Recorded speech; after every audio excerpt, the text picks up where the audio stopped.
Hi guys, welcome back. I appreciate you being here. My name is Madeleine Klein. If you knew that, thanks for coming back. If not, I talk about Canadian true crime and missing persons. Today I want to talk about the wrongful conviction of sisters Odelia and Nerissa Quewezance from Kisakous First Nation in Saskatchewan and the murder of 70-year-old Anthony Joseph Dolph from Kamsack, Saskatchewan.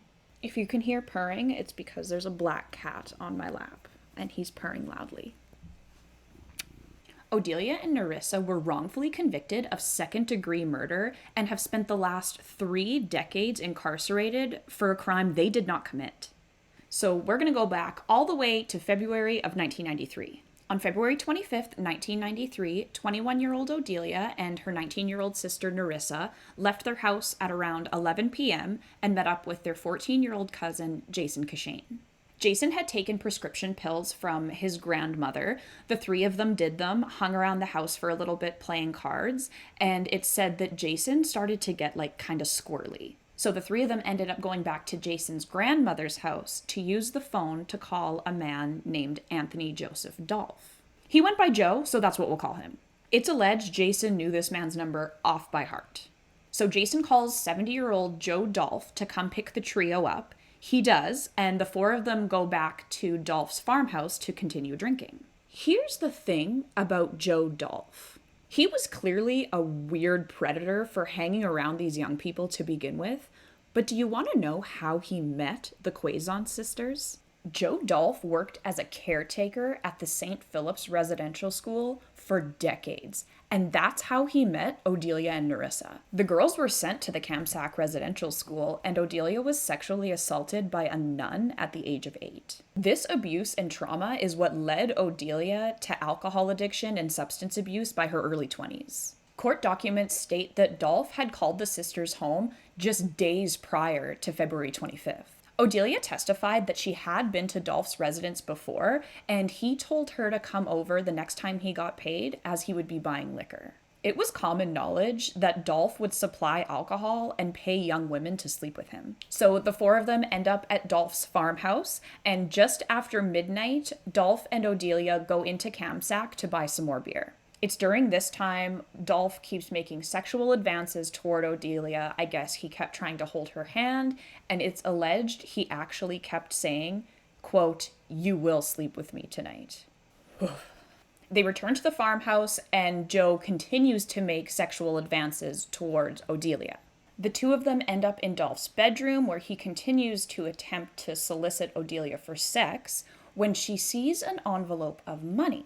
She then asks Dolph to get her a glass of water, and when he's in the kitchen, she takes this envelope. When he returns, she tells him, "No, I don't want to do this," and makes her way back out to her sister and cousin in the living room. She shows them the money, and they're like, "Okay, it's time to go. Let's get the heck out of here."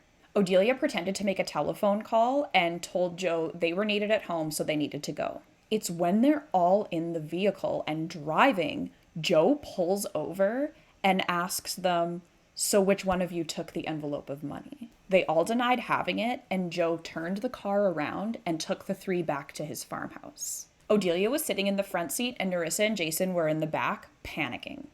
It's alleged Jason said to Nerissa, "Let's kill him." When the 4 returned to the house, things go south. It's alleged that Dolph went after Nerissa. I'm unclear of whether this was sexual or physical or maybe both, but it's said that he grabbed her.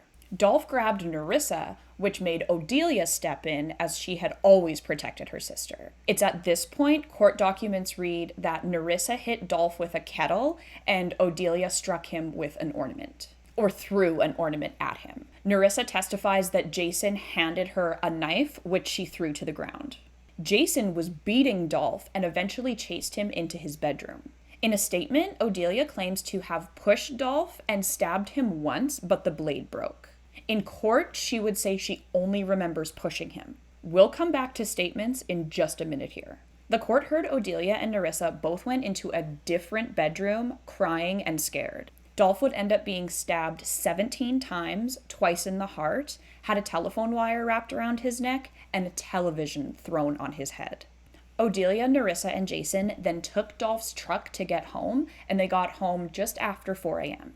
It's alleged Nerissa was crying when they got home, and when their other sister asked, like, what is wrong? Nerissa responded with, he's dead.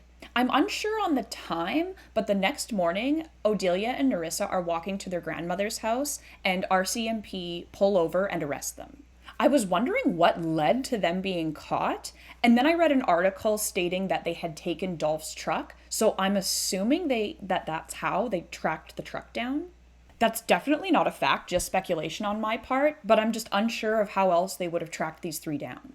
Anyway, Odelia and Nerissa are taken to the Kamsack police detachment.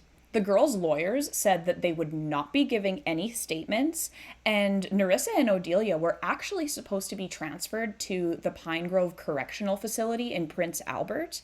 Instead, they were held at the Kamsack detachment for 5 days.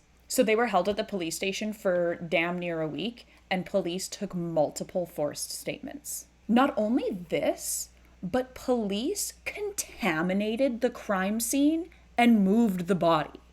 On just those points alone, this is a huge miscarriage of justice. So now when it comes to their 14-year-old cousin, Jason Cashane, he lies to police twice before telling them what actually happened. At first, he told police he wasn't there at all, and then he changed the story to, okay, he was there, but he left before anything happened, and then finally, he told police what really went down.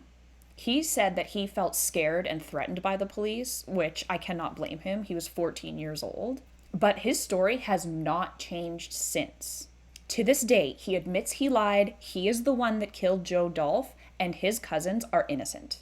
He not only admits to this multiple times, but there is actually no physical evidence linking Odelia or Nerissa to killing Joe Dolph.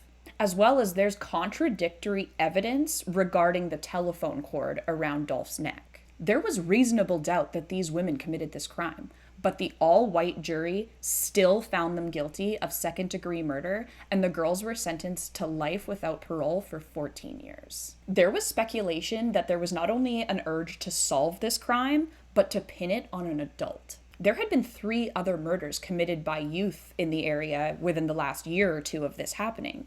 Youth sentences anger the public because they're not long enough, which is proven when 14-year-old Jason Cashane is found guilty of second-degree murder and sentenced to a 5-year youth sentence. It's been 30 years, and these women still aren't free. Court documents of this case have been thoroughly gone through by private investigator Jolene Johnson, and she believes there was a major miscarriage of justice here. Odelia and Nerissa's lawyer, James Lockyer, has stated the girls were present when Dolph was killed, but not responsible. It's manslaughter at best, not second degree. David Milgaard also advocated for the Quewezance sisters. David Milgaard was a Saskatoon man who was wrongfully convicted of a rape and murder as a teen in 1969. He spent 23 years in jail for a crime he did not commit, and then afterward advocated for those wrongfully imprisoned. Unfortunately, Milgaard passed away in May of last year and will never get to see the Quewezance sisters walk free. Both sisters have agreed to strict release conditions and just had their first bail hearing last month in January of 2023, reuniting for the first time in 18 years. The judge reserved his decision, which means it could be up to a month before the sisters know if they're conditionally released or not, but that was last month, so I hope we hear something soon. Crown Prosecutor Kelly Cape opposes their release due to previous parole violations. To my knowledge, it was substance abuse that led to previous parole violations. Like I said before, both women, who are now 48 and 51, are open and agreeable to conditions, like abstaining from substance use and a curfew. Nerissa has even agreed to an ankle monitor. Also, they've been wrongfully convicted for so long.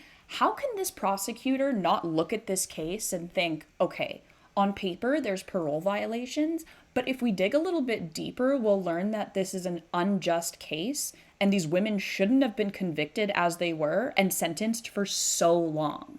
I am hoping Odelia and Nerissa Quewezance get some good news soon and they can go home and finally start their lives. Think about it. Between residential school and prison, these women have been incarcerated for the majority of their lives. As soon as there is information released on this case, good or bad, I'll be updating you guys on it. What I think happened that night in that house back in 1993 was Dolph was already creepy and predatory and viewed these women as objects. So when he realized his money was gone and he didn't get it back, I believe he felt entitled to these women. I think he was angry with Odelia, got violent with Nerissa, Odelia stepped in, and Jason ended up killing him. That is just my super summarized opinion. Absolutely not fact, just my speculation. As always, I'll have some great links below. I'll link APTN's 2-part show called Life Sentence that sheds light on the Quewezance sisters. It was filmed in 2020 and a really good watch.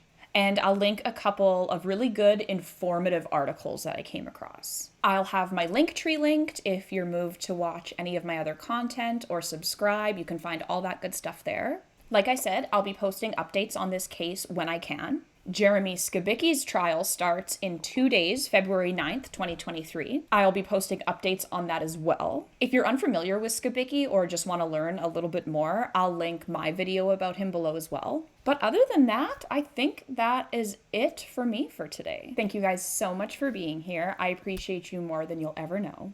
And I will catch you guys next week. Toodles!